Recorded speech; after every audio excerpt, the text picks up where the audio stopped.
आप सभी को सादर नमन। आज मैं आपसे औचित्य बोध और सौंदर्य बोध पर चर्चा करने वाला हूँ। मुझे ऐसा लगता है कि अगर हमारे मन में उचित और अनुचित का सही बोध करा दिया जाए या हमारा समाज सामाजिक रूप से, संवेद रूप से उचित और अनुचित को एक ही तराजू पर तोले तो हमारे समाज की बहुत सी विसंगतियाँ दूर हो सकती हैं। उदाहरण के लिए मुझे ऐसा लगता है कि हमारे समाज में भ्रष्टाचार बहुत अधिक है। भ्रष्टाचार इसलिए अधिक है क्योंकि हमने उसको उचित मान लिया है। इस विषय में मैं आपसे एक अनुभव साझा करना चाहता हूँ। जब मैं आंध्रा बैंक गया सन 1987 में अधिकारी बनकर, तो मुझे दायित्व दिया गया था एक पत्रिका निकालने का, और जो मुद्रक महोदय थे वेंकटेश्वरलू जी, उनसे मेरी मित्रता हो गई। तो उन्होंने मुझे बताया कि सर, लीड बैंक मैनेजर ने मुझसे 600 रुपये का ऑफिस बैग लिया है काम के एवज़ में। लीड बैंक मैनेजर के पास बहुत सारे काम होते थे उन दिनों, और बहुत सारा मुद्रण का काम उनसे अपेक्षित होता था। तो जैसे ही मैंने ये सुना कि मुद्रक महोदय ने लीड बैंक मैनेजर को 600 रुपये का बैग दिया है, मेरे मन में एक प्रेरणा जागी कि मैं भी तो कुछ ले सकता हूँ इससे, मैं भी तो पत्रिका छपवाता हूँ इससे। लेकिन फिर मेरा जो संस्कार था वो आड़े आया। उसने कहा कि नहीं, ये उचित नहीं है। मैंने नहीं लिया उनसे। लेकिन अधिकतर ये होता है कि जब हम एक आदमी को भ्रष्ट होता देखते हैं तो ये मान लेते हैं कि यही उचित व्यवहार है। और उचित और अनुचित का एक और उदाहरण आपको देता हूँ। बचपन में हमारे घर में राशन आता था। आज भी लोग लेते हैं राशन, अब तो मुफ्त में लेते हैं, उन दिनों थोड़े पैसे देने होते थे। और वो राशन उचित दर की दुकान से आता था। इसका आशय क्या हुआ कि एक दुकान मोहल्ले में उचित दर की है और बाकी दुकानें शायद अनुचित दर की हैं। व्यवसाय में उचित और अनुचित का भेद बहुत ही बारीक है। हम अमूमन ये मानते हैं कि थोड़ा मोड़ा हेरा फेरी चलेगी, बिना थोड़ा मोड़ा हेरा फेरी के आप व्यवसाय में लाभ अर्जन नहीं कर सकते। तो हमने थोड़ी मोड़ी हेरा फेरी को उचित मान लिया। मैं अहमदाबाद में करीब 5.5 वर्ष रहा। वहाँ सारी चीज़ें महंगी थी, सेवाएं भी महंगी थी। तो इसलिए ये महंगी थी क्योंकि आदमी सोचता है चलो मैं यहाँ पैसे दे रहा हूँ, कहीं और से वसूल लूँगा। यहाँ मैं दे रहा हूँ, मुझे अधिक देना पड़ रहा है, तो मैं कहीं और से ले लूँगा। एक भ्रष्ट समाज में यही होता है। जब आप किसी को घूस देते हैं तो जैसे ही मौका मिलेगा आप भी किसी से घूस ले लेंगे। ये एक तरह का दुष्चक्र चलने लगता है। तो जब हम भ्रष्टाचार को उचित मानने लगते हैं तो पूरा समाज भ्रष्ट हो जाता है। इसलिए ज़रूरी क्या है कि हम अपनी सेवाओं और वस्तुओं के दाम सही रखें। सही दाम रखेंगे तभी हमें शुभ लाभ होगा। हम अपनी तिजोरी पर, अपने प्रतिष्ठान के बाहर क्या लिख के लगाते हैं? शुभ लाभ। शुभ तो तब होगा ना जब वो उचित माध्यम से आया होगा, अन्यथा वह लाभ अशुभ होने वाला है। तो उचित व्यवहार का मतलब क्या है कि हम दूसरे के साथ वैसा ही व्यवहार करें जैसा हम अपने साथ चाहते हैं। अगर हम अपने साथ भ्रष्टाचार नहीं चाहते तो हम दूसरे के साथ भ्रष्टाचार कैसे कर सकते हैं? एक छोटी सी बात और कहना चाहता हूँ। आपने लैला मजनू की कहानियाँ पढ़ी होंगी, हीर रांझा की कहानियाँ पढ़ी होंगी, फिल्में बनी हैं इन पे। उसमें एक हीर होती है, एक रांझा होता है, एक लैला होती है, एक मजनू होता है, और सबको बड़ी पसंद आती हैं वो कहानियाँ। लेकिन ज़रा उसको अपने पर लगा कर देखिए। आपकी बेटी रात को अंधेरे में 12 बजे अपने प्रेमी से मिलने जाए तो क्या आपको अच्छा लगेगा? तो एक पैरामीटर आपने दूसरे के लिए बना लिया, एक पैरामीटर आपने अपने लिए बना लिया। ये जो पैरामीटर्स का दोहराव है, ये दोहरापन है, दोगलापन है, ये उचित नहीं है। अगर मानदंड हो तो सबके लिए समान हो, तब तो समाज ठीक दिशा में चलेगा। और आपके अपने ऊपर आई तो आपने कुछ और समझ लिया। जैसे लोग दहेज लेते हैं, लड़के की शादी में खूब दहेज लेंगे और लड़की की शादी में दहेज नहीं देना चाहते, तो ये कैसे चलेगा? उचित और अनुचित, इसको समझिए। ये व्यक्ति सापेक्ष नहीं होना चाहिए, ये सबके लिए एक सा होना चाहिए। तो ज़रूरी क्या है, हम नियम कानून का पालन करें और ऐसा नहीं कि मौका मिलते ही कानून तोड़ दें। जैसे लोग कहते हैं कि कस्में तो तोड़ने के लिए ही होती हैं। सरदार पटेल जी की जयंती के अवसर पर लोग सत्यनिष्ठा और ईमानदारी की कस्में खाते हैं, लेकिन फिर से खानी पड़ती है कसम अगले साल।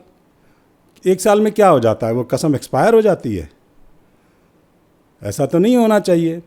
तो चूंकि हमारा अनुचित और उचित का जो भेद है वो बहुत ही अस्पष्ट है और हम हर चीज़ का औचित्य ठहराने लगते हैं, गलत चीज़ को भी उचित ठहरा देते हैं, ये उचित नहीं है। अब जैसे कुत्तों पर ही देख लें, लोग आजकल अदालत ने कुत्तों के फेवर में एक फ़ैसला दिया है, अच्छी बात है, कुत्ते पालिए, लेकिन कुत्ता लाके मेरे दरवाजे पर आप विष्ठा करवा जाएंगे, ये तो उचित नहीं है। कुत्ता जिए, सबको जीने का अधिकार है, लेकिन जो कुत्ते के समर्थक हैं वे उचित और अनुचित का बोध भी तो रखें।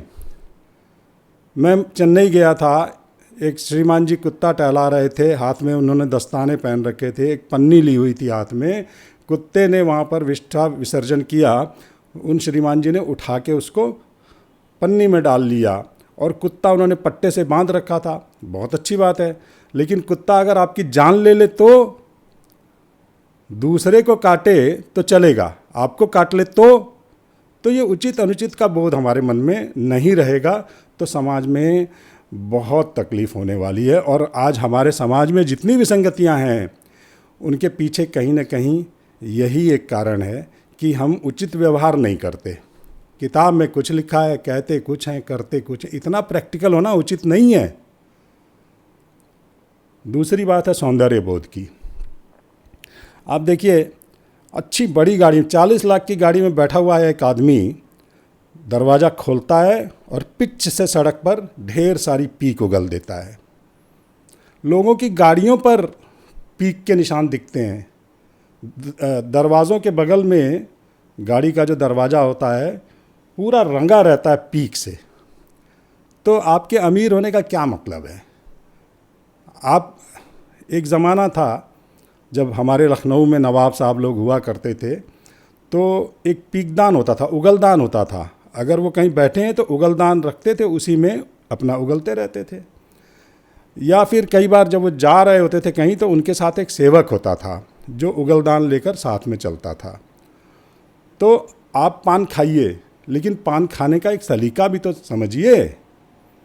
सौंदर्य बोध, चीज़ों को सुंदर कैसे रखा जाए।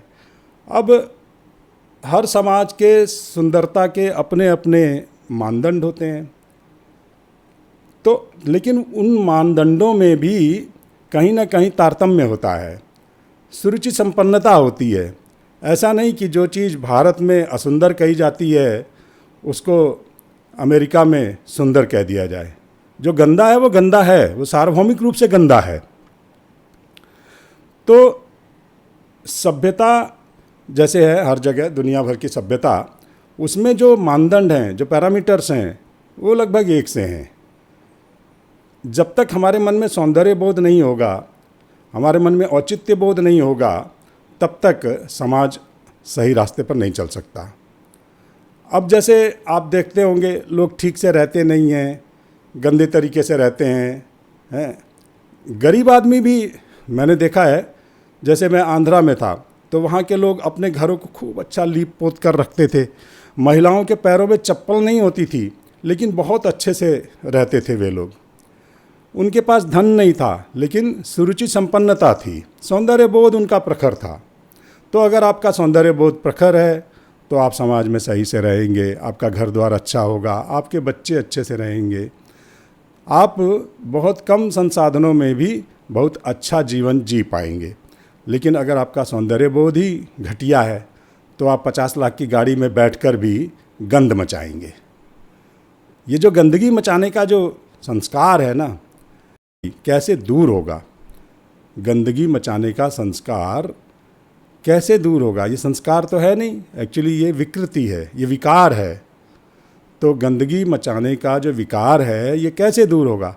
जब हम सुसभ्य होंगे, जब हमें शिक्षा अच्छी मिलेगी, जब हमारे आसपास जो रोल मॉडल्स हैं वो ऐसे हों कि वो हमारी बुराई को हमारे सामने प्रस्तुत करें, बताएं कि ये बुरी चीज़ है। और हम एक जैसे अपने यहाँ कहते हैं आत्मवत् सर्वभूतेषु, पूरी दुनिया को अपने जैसा समझो।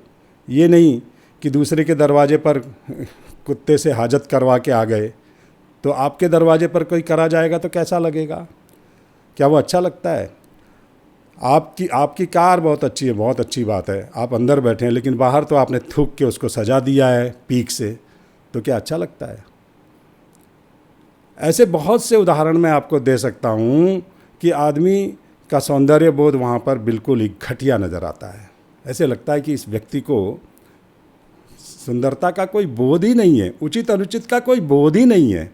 और सबसे बड़ी बात, ये दोनों चीज़ें कब आएंगी? जब हम चीज़ों को ओन करेंगे, उनको अपना मानेंगे। जैसे आप कहीं, एक बार कहीं बात चल रही थी, किसी ने लिखा था कि ट्रेन में गंदगी मचा देते हैं लोग। ट्रेन में गंदगी मचाते हैं लोग क्योंकि उनको ट्रेन से कोई ममत्व नहीं है, ट्रेन से कोई ममत्व नहीं है उनको।